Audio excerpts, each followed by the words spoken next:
हर औरत की जिंदगी की कोई ना कोई कहानी तो होती ही है, या कहे कि औरत की जिंदगी एक कहानी ही है। आज की कहानी है विनीता की। विनीता एक बहुत ही सीधी सादी औरत थी। जिस दिन से विनीता बहू बनी थी, उस दिन से ही उसने अपनी पूरी जिंदगी अपने ससुराल वालों के नाम कर दी थी। सुबह 4:30 बजे विनीता के फोन का अलार्म बजता है। 4:30 बज गए। कब सुबह होती है पता ही नहीं चलता। हे भगवान, मेरे घर में हमेशा सुख शांति बनाए रखना। बिस्तर पर बैठी हुई विनीता अपने ससुराल की शांति की कामना कर अपना दिन शुरू करती है। 6 बजे तक विनीता नहा धोकर पूजा कर रसोई में चली जाती है और अपने सास ससुर के लिए चाय बनाना शुरू कर देती है। ये रही पापा जी की बिना चीनी की चाय, और ये मम्मी जी की ज्यादा चीनी वाली चाय। सब्जी में तो बस आलू और पत्ता गोभी है। व्योम तो पत्ता गोभी खाता नहीं और आलू खा खाकर सब बोर हो गया। क्या बनाऊं नाश्ते में? किसी आम गृहिणी की तरह विनीता का सारा दिन भी इसी सोच में जाता कि खाने में क्या बनाऊं। कि तभी बहू, चाय। विनीता जल्दी जल्दी अपने सास ससुर को चाय देती है और नाश्ते की तैयारी में लग जाती है। जब वो सभी को नाश्ता परोस रही थी, तो वो देखती है कि उसका देवर फोन में खाने के वीडियो देख रहा है। आजकल खाने की कितनी डिशेस आ गई है। मैगी के पकोड़े, बर्गर, पिज्जा। क्या सही है। ये आपने क्या बनाया है भाभी? आज घर में 2 ही सब्जी थी ना, और दोनों ही आपको पसंद नहीं है, इसलिए मैंने पोहे बना दिए। हम्म, अब यही बना है तो यही खाना पड़ेगा। व्योम के चेहरे को देखकर विनीता को बुरा लगता है और वो खुद ही खुद में ख्याली पुलाव पकाना शुरू कर देती है। आज के जमाने के खाने का आइडिया भी नहीं है मुझे। पोहे उपमा यही तो जानती हूँ मैं। क्या विनीता, किस जमाने की है तू? कुछ दिनों बाद कोई तेरे खाने को पूछेगा भी नहीं। विनीता पूरा दिन इसी टॉपिक के बारे में सोचती रहती। रात को सभी वापस काम से लौटते हैं। फिर खाना खाकर सभी एक साथ टीवी देखने बैठते हैं। ये टीवी का मॉडल बहुत पुराना हो गया है। अब तो स्मार्ट टीवी ले ही लेना चाहिए। वाईफाई से चलेगा टीवी, कोई टेंशन नहीं। रिमोट इधर हुआ तो फोन से टीवी ऑपरेट कर लेंगे। क्या हो विनीता? मेरा मतलब है ये टीवी ठीक ही है, यही रहने देते। इतना मॉडर्न बनकर क्या फायदा? बाप रे, विनीता के सामने खर्च की बात करती, बेकार में अभी नाराज हो जाती। इन्हें लगता है कि मुझे स्मार्ट टीवी के बारे में पता ही नहीं है। सब मुझे गंवार समझते हैं। अरे मैं हूं ही गंवार, इनका भी क्या दोष। आज तक रसोई में ही तो रही हूँ, आता ही क्या है मुझे। और फिर से खुद ही खुद में विनीता बातों को अपने दिमाग में घुमा रही होती है। तभी व्योम कहता है, मुझे आप सबसे एक बात कहनी थी। वो मेरी फ्रेंड है ना पूजा, पापा जिससे आप मिल चुके हैं। हाँ हाँ, वो अग्रवाल जी की बेटी। जी, मैं उससे शादी करना चाहता हूँ पापा। बच्चे बड़े हो गए उषा जी, खुद के लिए लड़की भी खुद ही पसंद कर ली। आजकल कोई माँ बाप की मंजूरी के लिए रुकता ही नहीं है। हम हाँ करे या ना करे, शादी तो ये खुद की मर्जी से कर ही लेंगे। बिल्कुल भी नहीं पापा। आप अगर मना कर दोगे तो मैं शादी नहीं करूंगा। अरे ये मजाक कर रहे बेटा, ये तो बड़ी खुशी की बात है। हम कल ही बात चलाते हैं अग्रवाल जी से तेरी शादी की। बेटे ने कह दिया और आप चल पड़ी रिश्ता लेकर। पहले कंफर्म तो कर लीजिए कि लड़की को ये लड़का पसंद है कि नहीं। मुझे तो नहीं लगता कि इस लड़के को कोई भी लड़की पसंद करेगी। भगवान जाने क्या मती मारी गई होगी पूजा की। क्या सही कह रहा हूँ ना बहू? हाँ, मैं क्या बोलूं पापा जी, आपको जो सही लगे। ये लीजिए, पूछा भी तो किससे आपने? अगले ही दिन व्योम के घर वाले पूजा के घर रिश्ता लेकर चले जाते हैं और बात पक्की करके ही लौटते हैं। अब तक अपने ससुराल की इकलौती बहू विनीता अब जिठानी बनने वाली थी।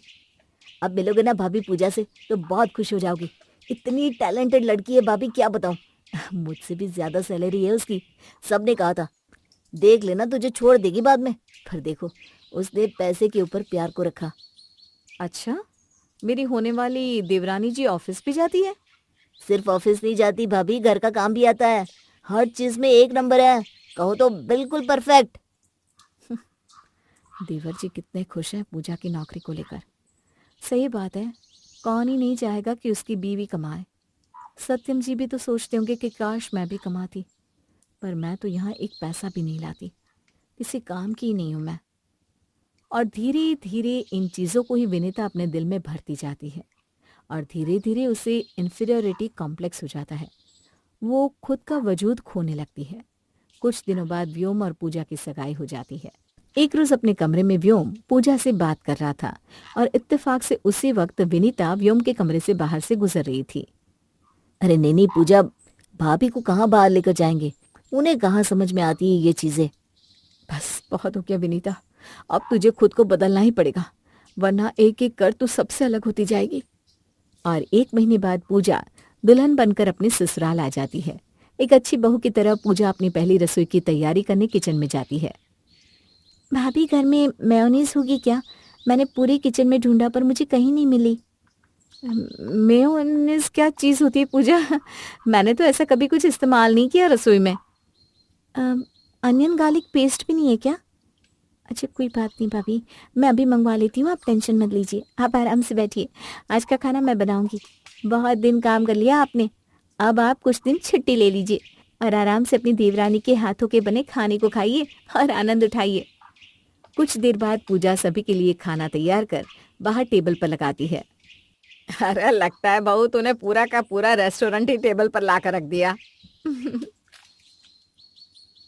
वही तो मैं देख रहा हूँ, इतने कम टाइम में तुमने पिज्जा भी बना दिया पूजा, मानना पड़ेगा। काफी जल्दी काम करती हो तुम। अब खा कर भी देखते हैं कि सिर्फ देखने में ही अच्छा है या खाने में भी। सभी पूजा के हाथ के खाने को खाकर वाह वाह करते नहीं थकते। वाह बहू वाह, क्या खाना बनाया है तूने, बहुत अच्छा। ऐसा कुछ तो पहले मैंने कभी खाया ही नहीं। क्यों उषा जी? अरे वही तो, किसी को मेरे हाथों के पराठे पसंद नहीं, सभी को यही सब खाना है। 1 हफ्ते बाद से ही पूजा अपना ऑफिस ज्वाइन कर लेती है। पूजा जैसी थी वैसे ही अपने ससुराल में भी रहती। ऑफिस जाने के लिए वो ऑफिस के कपड़े पहनती, हिल्स पहनती और जैसे उसे रहना होता वैसे ही रहती। पर उसे देख देख कर अब विनीता को ऐसा लगने लगा था कि विनीता की ड्रेसिंग में कोई कमी है। फिर एक दिन ऑफिस से आने के बाद पूजा अपनी भाभी से कहती है, कल मेरे ऑफिस पर एक पार्टी है भाभी, और इनविटेशन पूरी फैमिली को है, तो आप मेरे साथ चल रही हो ना? देखिए मना मत कीजिएगा। कितनी भी कोशिश कर लो तुम, भाभी को मना नहीं पाओगी। भाभी पार्टी में आती ही नहीं। क्यों देवर जी, क्यों नहीं आऊंगी? मैं भी आऊंगी, मैं कोई ओल्ड फैशन थोड़ी ना हूँ। अगली शाम सभी तैयार होकर अपने अपने कमरों से निकलते हैं और फिर विनीता के कमरे का दरवाजा खुलता है तो विनीता की ड्रेसिंग को देखकर सब शॉक्ड हो जाते हैं। जिस औरत ने साड़ी के अलावा कभी सूट तक नहीं पहना था, वो आज एक बॉडीकॉन गाउन और हिल्स में अपने कमरे से बाहर निकलती है। अरे वाह, नया अवतार, वैसे काफी अच्छे लग रहे हैं ये कपड़े तुम पर। जरूर पूजा ने आइडिया दिया होगा। आपको क्या लगता है मुझे नए जमाने की समझ नहीं है क्या? वो तो बस आप लोगों के चक्कर में ही मैं तैयार नहीं होती थी। अब चलिए भी, यहीं खड़े रहेंगे क्या? विनीता पूजा की तरह तैयार तो हो जाती है पर उसे वो ड्रेस बिल्कुल भी कंफर्टेबल नहीं लग रही थी। जाने पूजा कैसे हिल्स में चल लेती है, मेरा तो बार बार पैर ही मुड़ जा रहा है। हे भगवान मेरी लाज रखना। और किसी तरह अपने कपड़े और अपनी चप्पलों में खुद को एडजस्ट करती हुई विनीता पार्टी में पहुंच जाती है। ऑफिस की ऑफिशियल पार्टी थी तो सभी के हाथ में ड्रिंक होना तो लाजमी था। ये सारे लोग क्या पी रहे हैं एक ग्लास में? मैं भी हाथ में ले लेती हूँ, वरना हमेशा की तरह सत्यम जी मुझे गंवार समझेंगे। अपनी देवरानी को हाथ में ग्लास लिए हंसी ठिठोली करता देख विनीता भी काउंटर से एक ड्रिंक ले लेती है और जैसे ही वो उस ड्रिंक को पीती है उसे नशा चढ़ जाता है। विनीता ग्लास को अपने सर पर रखकर जोर जोर से गाना गाने लगती है। नशे से चिढ़ गई ओए कुड़ी, नशे से चिढ़ गई। ये विनीता को क्या हो गया? ए म्यूजिक वालों, म्यूजिक बंद करो। ऐसी म्यूजिक बजा कर रखिए, लग रहा है मैं किसी की मैयत पर आई हूँ। बजाओ ढोल गाना, आज मैं नाचूंगी नाचूंगी। और ये कहकर जैसे ही विनीता एक चक्कर मारती है उसका पैर मुड़ जाता है और वो वहीं गिर पड़ती है। फौरन पूजा और बाकी सभी लोग जाकर विनीता को उठाते हैं। विनीता की इस हरकत के कारण सभी के सामने उसका बहुत बड़ा तमाशा बन जाता है। सभी वापस घर आते हैं और कोई भी विनीता से इस बारे में कोई जिक्र नहीं करता। पर विनीता के मन में बसी इनसिक्योरिटी अभी भी वैसी की वैसी ही थी। एक शाम सभी साथ बैठकर बाहर घूमने जाने का प्लान डिस्कस कर रहे थे। शादी के बाद तो हम कहीं हनीमून पर भी नहीं गए, क्योंकि ऑफिस से छुट्टी नहीं मिली। अभी होली पास आ रही है, अच्छी खासी 5 दिन की छुट्टी मिलने वाली है हमें। तो बताओ पूजा, कहाँ चले हम? सिर्फ हम क्यों, हम सब चलते हैं ना। इसी बहाने पूरी फैमिली का क्वालिटी टाइम भी एक साथ हो जाएगा। क्यों जेठ जी? अरे पर तुम दोनों के हनीमून पर हम सब जाकर क्या करेंगे? अरे जेठ जी, आप भी ना। क्वालिटी टाइम तो हम कभी भी बिता सकते हैं, पर फैमिली टाइम का मौका बहुत कम ही मिलता है। हॉल में हो रहे इस डिस्कशन को किचन में खड़े खड़े विनीता सुन रही थी। इसी तरह हर टॉपिक पर सबकी बात को तो काटती है पूजा, और इसी से वो सबको पढ़ी लिखी लगती है। अब से ना मैं भी यही करूंगी। और बेचारी विनीता सभी की बातों को काटते हुए हॉल में जाकर कहती है, मैं तो कहती हूँ कोई घूमने ही मत जाओ। जाना ही क्यों है घूमने, हैं? क्यों सत्यम जी, हम गए थे क्या शादी के बाद कहीं हनीमून के लिए?